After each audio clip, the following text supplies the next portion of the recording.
Ready? Sissy? Let's do it. Okay, excuse the furnace running in the background. I have taken all of this stuff, all the body work out of the center here, and raised the blade up.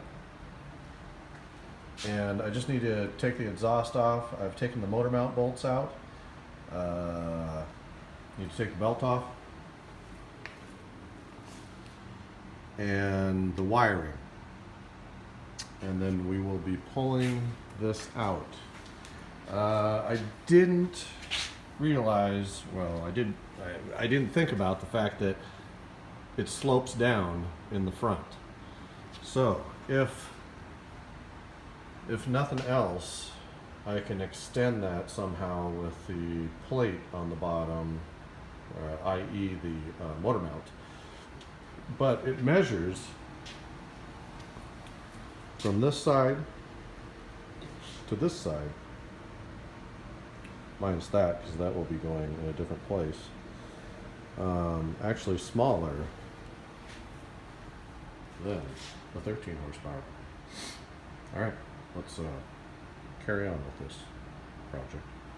Okay, let's yank this baby out. The furnace is still running. I've disconnected all the wires and labeled them. I have no clue. It's got to be pretty close to the same as that other one, the 22 horsepower.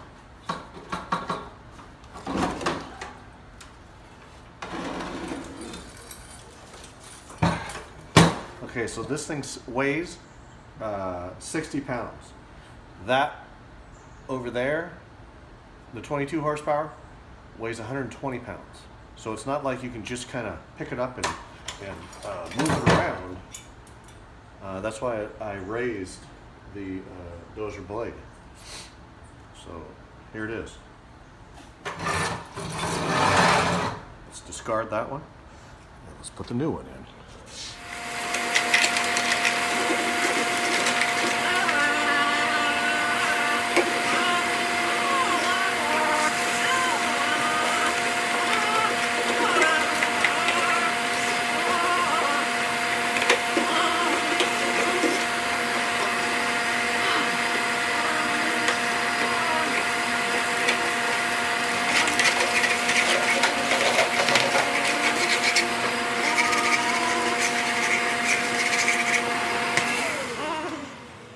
Cleaned up.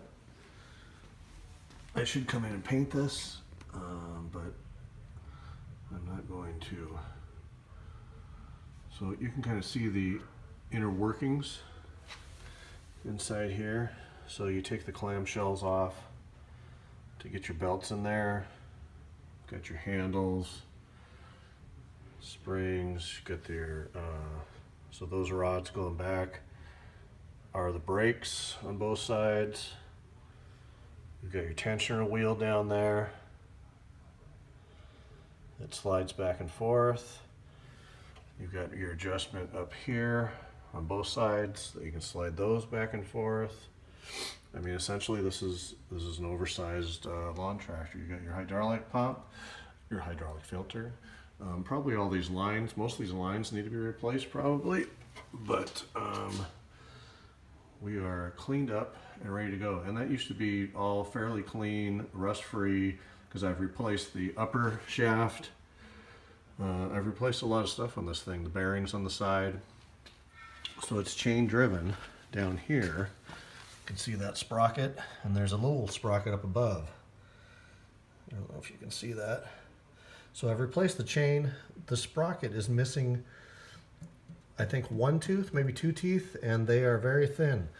So I actually do have the shafts, but I am going to dive into this at a later date because I am just so afraid of this, however old machine this thing is, 20 plus years of being able to get this stuff apart. So we'll do that at a later date. The tracks come off easily. It's just a matter of diving in there and getting her done. All right, now comes the tough part. we are going to have to figure out if this is going to fit. And the pulley can only be so far away from the adjuster pulley in the back, because the farther you get away from it, the less grip you're going to have. So we've got the old engine, we've got the new engine, and obviously this is bigger than that. But we'll see what happens, for God's sakes. All right, so we've got the little Predator 320. So you've got your pulley, and that slides on there just like that. And make sure that you, all my stuff is in a storage locker right now because we're moving. So that I just bought those new because I brought some stuff back just to accomplish this. But in order to get this pulley off, you need to sand this down to get it smooth, or else that pulley's not going to come off there. So the, I don't believe you call it a woodruff key. I think there's another term for it. The woodruff key has the rounded end. Maybe I'm wrong about that. But, so this is a 1/4 inch on the 320, and it's a 1/4 inch on the 670. Also, the shaft is 1 inch. The shaft is 1 inch. So this pulley will slide right on there. The wiring is pretty much the same as far as the starter is concerned, the electric starter. We've got an oil cooler, which is pretty cool. Got our spark plug on this side. We've got an oil filter down there. That's big time. I don't know if I'll actually be able to get to it.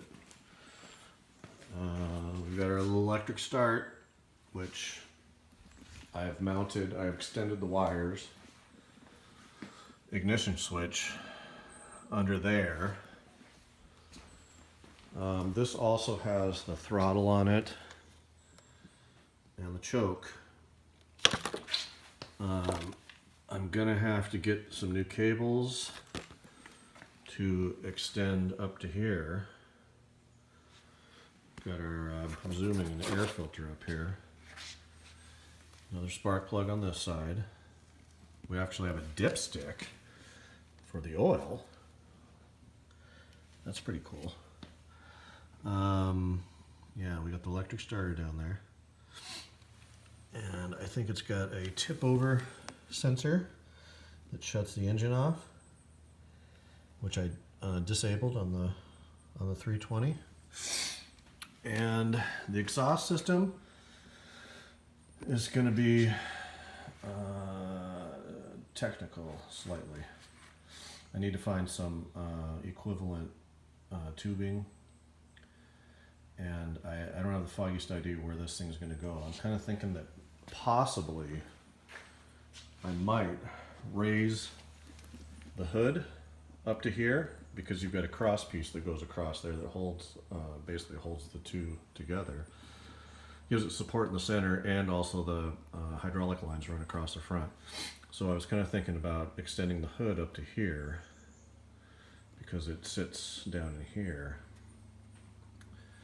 That's if, and I really doubt if that's going to fit in there. I was kind of also thinking about taking the heat shield off and sectioning and putting a flat spot on the side of the muffler. I don't know what it looks like inside that muffler, but anyway, there we go. We've got fuel that goes into there. We have no fuel tank, so we're going to have to adapt that as well. Does not have a pull start. The 320 has a pull start. I think that's about it. The only thing we're working with here is the fact that this is so heavy. That's the only major situation. Actually, sissy. So as far as a mounting point, I just had a piece of angle iron on the Predator 320. So I could mount it out, so I could get to the bolts on the outward side, because it's kind of a pain to get underneath there and put those in there. So the mounting plate on the 670 is the same as the 320. So all I got to do is cut this front portion off. Where the hell am I? Front portion off because of that plastic piece there. So I've also taken the muffler off. Yeah, so it's the same bolt pattern. So I can just use the same mounting point on the mini dozer. So let's cross our fingers that the back of the engine is not running into the controls. We've got the plate hooked up. If I could tip that. So we've got the bolt holes on the outside. On the outside, we've got the plate hooked up. Tag is in the way. Got the oil drain right there. I don't have any tools here, so that looks a little primitive, but that's just the way it's got to be. So it's got a drain on both sides. So we've got this side going. We got the bolt hole on that side. We got the bolt hole on that side. And like I said in the last video, the mounting plate is essentially the same. You have 2 holes instead of 1. And then you've got a slotted hole over here. So you have plenty of room to work with. I probably would have rather had the mounting plates go in the opposite direction, but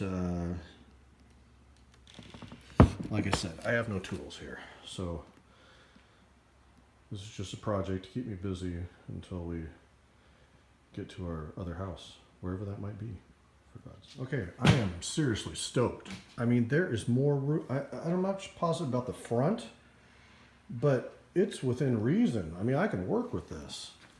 There's more room in the back. I thought I was going to have to move that oil cooler.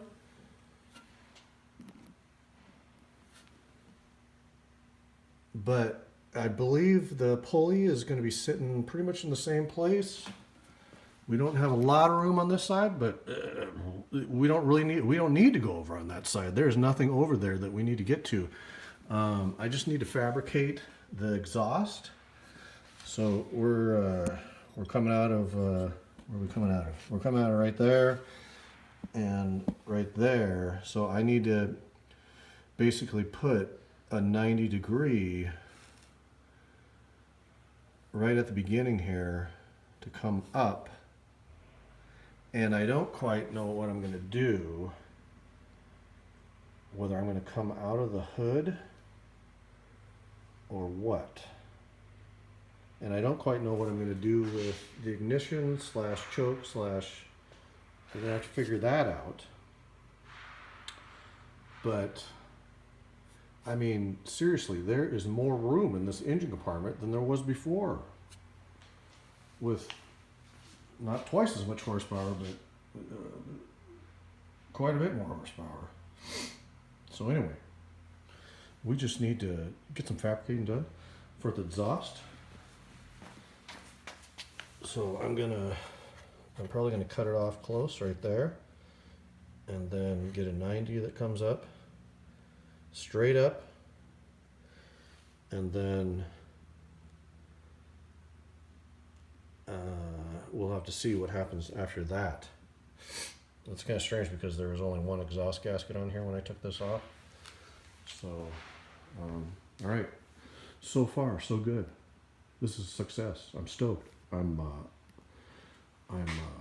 halfway there, for God's sakes. And this has only been one day. It's 3 o'clock. I started this at 10 o'clock or so.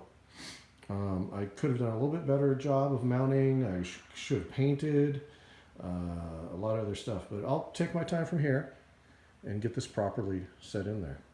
Weight was not an issue whatsoever. So this is supplied with the engine, that cardboard box thing, and then this is bolted at the bottom of the engine. So you take the bolts out, and then I just left it on here, pushed the box over there with the engine on it, and then slid the piece of plywood out a little bit and slid the engine right in there. And that was no problem whatsoever. the last time I put the engine back in here, the bucket slash dozer blade was down. So that was much more difficult to get to all the nuts and bolts and get the wiring all accomplished. But this worked out super duper. Let's do it. I think we're going to make a 3-parter. So we're going to do fabrication of the exhaust and the electrical, etc., etc.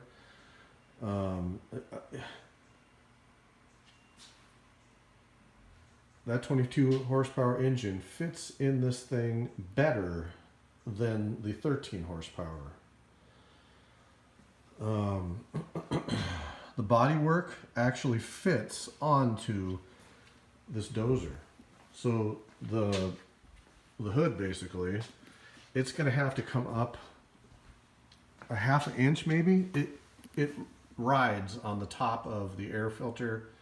If that little nut, or if that little spinning screw threaded plastic piece wasn't up there, the hood would sit down over the engine. So I either just need to probably just raise the back of it up slightly, which is absolutely no big deal whatsoever. The front, the grill, everything fits on here. I am super stoked about this. I mean, the controls were right up against the rocker cover with the old engine. I mean, it's crazy. And the crankshaft actually sits down a little lower. That might be a slight problem, but we'll have to cross that bridge when we get to it. I can probably put a little roller down there, but it's not that big. It looks like it's higher on the new engine, but it's actually lower. That's stinking crazy. All right, like I said, we're going to do a 3rd part here. So this is the end of day 2. And we're going to wrap this up. Thanks for watching.